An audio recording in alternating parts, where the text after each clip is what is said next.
SBI blue chip fund को जानने से पहले आपको म्यूचुअल फंड और एसआईपी के बारे में पता होना जरूरी है। अगर आप म्यूचुअल फंड और एसआईपी के बारे में जानना चाहते हैं तो आप आई बटन पर क्लिक करके इन दोनों टॉपिक पर बनी वीडियो को देख सकते हैं। आज हम एसबीआई ब्लू चिप फंड के बारे में आपको बताएंगे और एसबीआई ब्लू चिप फंड में ऑनलाइन इन्वेस्ट करके भी दिखाएंगे। नमस्कार, मैं हूं दीप और आप देख रहे हैं my set for you. Subscribe कीजिए हमारे चैनल को और जुड़ जाइए हमारे साथ। इसके साथ ही नोटिफिकेशन बेल पर क्लिक करना मत भूलिएगा ताकि हमारे आने वाली हर वीडियो आपको पता चलती रहे। तो चलिए शुरू करते हैं आज की शुरू। एसबीआई ब्लू चिप फंड एक ऐसा फंड है जो आपको कम रिस्क के साथ प्रॉफिट भी अच्छा देता है। ये एक लार्ज कैप फंड है। लार्ज कैप में इन्वेस्ट इसीलिए किया जाता है क्योंकि जिन कंपनियों में इन्वेस्ट किया जाता है वो बहुत ही रेप्यूटेड कंपनियां होती हैं और एक अच्छा रिटर्न आपको दे सकती हैं, लेकिन उसमें रिस्क भी कम हो जाता है। ये कंपनियां मार्केट में पकड़ बनाए रखती हैं और उनके जो शेयर हैं वो अच्छा रिटर्न देते हैं और रिस्क को भी कम कर देते हैं। इससे अलग एक मिड कैप फंड होता है जिसमें छोटी कंपनियों में इन्वेस्ट किया जाता है और रिस्क जो है वो ज्यादा होता है और रिटर्न भी अच्छा मिलता है। इसीलिए एसबीआई ब्लू चिप फंड में 70% अमाउंट लार्ज कैप में इन्वेस्ट कर दिया जाता है और 30% अमाउंट मिड कैप में इन्वेस्ट कर दिया जाता है, जिसकी वजह से रिस्क जो है वो बहुत कम हो जाता है और आपका जो प्रॉफिट है वो अच्छा हो जाता है। एसबीआई ब्लू चिप फंड का रैंक जो कि आप मनी कंट्रोल की वेबसाइट पर जाकर देख सकते हैं, लार्ज कैप सेक्शन वहां पर एक लिखा हुआ होगा, वहां पर जाकर आप एसबीआई ब्लू चिप फंड का जो रैंक देखेंगे वहां पर फर्स्ट रैंक एसबीआई का ही दिया गया है, एसबीआई ब्लू चिप फंड का दिया गया है। यही बताता है कि आप जिस फंड में इन्वेस्ट कर रहे हैं वो आपको कितना रिस्क दे सकता है या फिर कितना प्रॉफिट आपको मिल सकता है। इसके साथ ही आप ब्लू चिप फंड में एसआईपी का यूज करके इन्वेस्ट कर सकते हैं। एसआईपी से आप हर महीने या फिर क्वार्टरली या फिर 6 मंथली एक निश्चित अंतराल के दौरान एक निश्चित अमाउंट से एसबीआई ब्लू चिप फंड में इन्वेस्ट कर सकते हैं। आप ब्लू चिप फंड में मिनिमम 5,000 रुपए एक साथ इन्वेस्ट कर सकते हैं या फिर 500 रुपए हर महीने से एसआईपी का यूज करके ब्लू चिप फंड में इन्वेस्ट कर सकते हैं। इसके लिए आपको कहीं पर भी नहीं जाना होगा, सिर्फ ऑनलाइन कुछ फॉर्मेलिटीज पूरी करनी होगी, जिसके बाद आप एसबीआई ब्लू चिप फंड में इन्वेस्ट कर सकते हैं।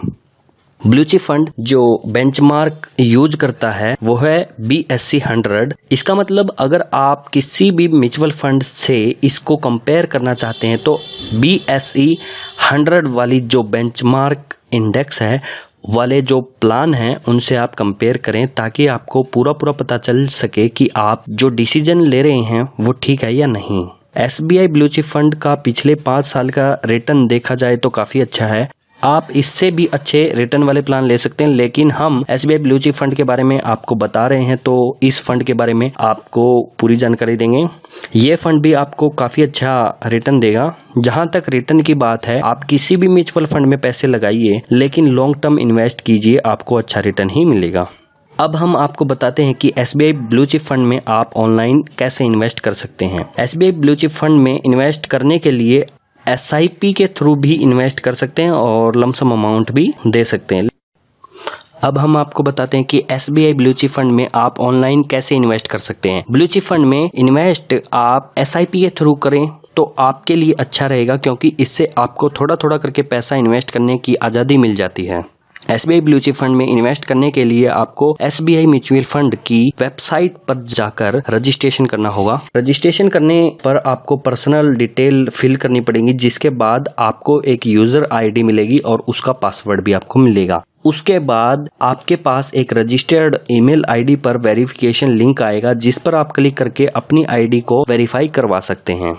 इसके बाद लॉगिन करके इन्वेस्ट नाउ पर क्लिक करके न्यू इन्वेस्टर से कंटिन्यू कीजिए। अब आपको eKYC फॉर्म फिलअप करना होगा जो कि सिर्फ 5 मिनट का काम है और सेबी के द्वारा ये कंपलसरी किया गया है। eKYC में आपको अपना PAN card, Aadhaar card, date of birth, email ID, mobile number भरना होगा। मोबाइल नंबर वही होगा जो आपका आधार कार्ड में आपके द्वारा दिया गया है। इसके बाद आपको एक OTP मिलेगा जो आपके मोबाइल पर आएगा। आपको यहाँ पर अपनी साइन की डिजिटल कॉपी अपलोड करनी होगी। KYC वेरिफिकेशन करवाने के बाद आप रीडायरेक्ट एसबीआई म्यूचुअल फंड की मेन साइट पर आ जाएंगे, जिसके बाद आपको इन्वेस्ट करने की आज़ादी मिल जाएगी। आप अपनी पर्सनल डिटेल फिल करके अपना एक फोलियो बना सकते हैं, जिसके बाद आप इन्वेस्ट कर सकते हैं। इस पर्सनल डिटेल में आपको जो बैंक अकाउंट नंबर है उसकी भी डिटेल आपको इसमें बतानी पड़ेगी। इसके बाद आपको अपने ब्रोकर की डिटेल बतानी है और अगर आप खुद से इन्वेस्ट करना चाहते हैं तो आप डायरेक्ट सेलेक्ट करके आगे सर्च स्कीम में बार पर SBI ब्लू चिप फंड को सर्च कीजिए। SBI blue chip fund growth को सेलेक्ट करने के बाद आप लमसम अमाउंट या फिर SIP के ऑप्शन पर क्लिक कर सकते हैं। मिनिमम परचेज आप 500 रुपए रख सकते हैं। पेमेंट आप किसी भी महीने की 15 तारीख से पहले नहीं कर सकते। इन्वेस्टमेंट अमाउंट में आप 500 रुपए ही लिखेंगे क्योंकि आप SIP जो है वो 500 रुपए से स्टार्ट कर रहे हैं। इसके बाद आप अपने अकाउंट से मंथली ऑटो पेमेंट को सेट करके अपने म्यूचुअल फंड को स्टार्ट कर सकते हैं। अगर आपको ये वीडियो पसंद आए तो हमारी वीडियो को लाइक जरूर कीजिए और हमारे चैनल को सब्सक्राइब कीजिए क्योंकि हमारे आने वाली हर वीडियो आपको इसी तरह से पता चल सकती है। Thank you for watching.